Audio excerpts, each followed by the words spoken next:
आज बात करने वाले हैं एक बहुत ही इम्पॉर्टेंट ऑर्बिटल जिसका नाम है एफ ऑर्बिटल्स। इस ऑर्बिटल के स्ट्रक्चर्स और इसके नाम के बारे में बहुत कम चर्चा हम लोग करते हैं, लेकिन जैसे जैसे कंपटीशन का लेवल बढ़ा है उसी उम्मीद है कि आने वाले एग्जाम्स में इससे रिलेटेड क्वेश्चन जरूर आएंगे।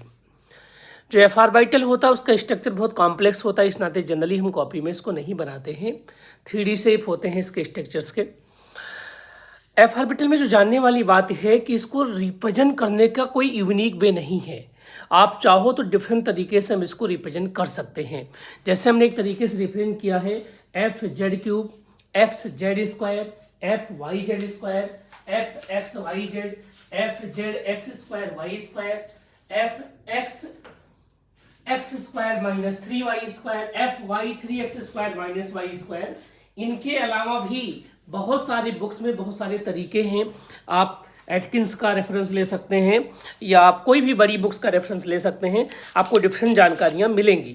जैसे और भी तरीके से हम इसको लिख सकते हैं, कोई एक तरीका ये फिक्स नहीं है कि इसी तरीके से ही लिखा जाए। जैसे आप इसे x cube y cube z cube इस तरीके से भी लिख सकते हैं। उसके अलावा आप एक्स कॉमन ले लीजिए वाई स्क्वायर माइनस जेड कर लीजिए, फिर वाई कॉमन ले लीजिए जेड स्क्वायर माइनस, इस तरीके से आप ऑर्बिटल बना सकते हैं। लेकिन उनमें से एक यूनिक वे मैंने छाट करके लिखा हुआ है आपके सामने, जिनमें से कुछ ऑर्बिटल के स्ट्रक्चर भी बना रखे हैं। अब बात आती है, एक टर्म होता है जिरेड, जिसकी जर्मन मीनिंग होती है इवन, जिसमें सेंटर ऑफ सिमेट्री एक्चुअली में होता है।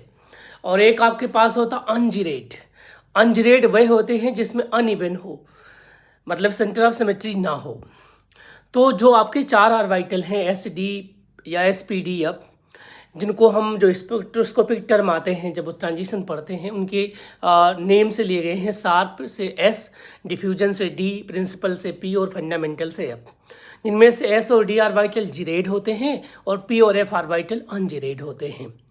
अगर हम क्वांटम नंबर के हिसाब से देखें तो एल के जो वैल्यू होती है किसी एफ ऑर्बिटल के लिए 3 होती है, और जब एल आपको फिक्स होता है तो एम की वैल्यू क्या हो जाती है -L से +L तक विद 0।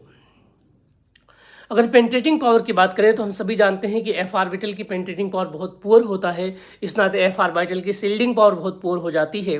और यही वजह है कि जहाँ पर इलेक्ट्रॉन, जिस एलिमेंट में इलेक्ट्रॉन एफ सर्कल में एंट्री पाते हैं, वहाँ पर एक इफेक्ट पढ़ने को मिलता है जिसको बोलते हैं shielding effect. That is the lengthenite contraction and actinide contraction.